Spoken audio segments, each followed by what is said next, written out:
look at the examples that we have of our heroes, what did they do? Let's look at that. What did Hajar do?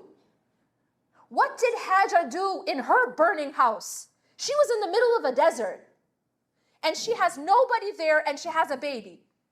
And they're gonna die. I mean, there's nothing there. There's no water, there's no civilization. What did she do? That's what we have to ask. Did she sit down and say, I'm just gonna have sabr.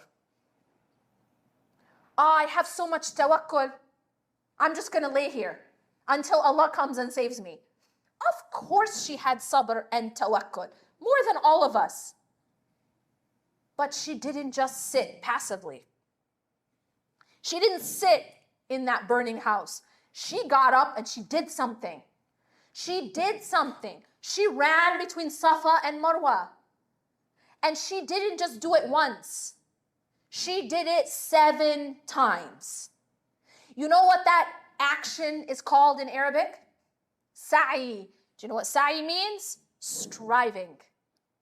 Striving. That's what you do.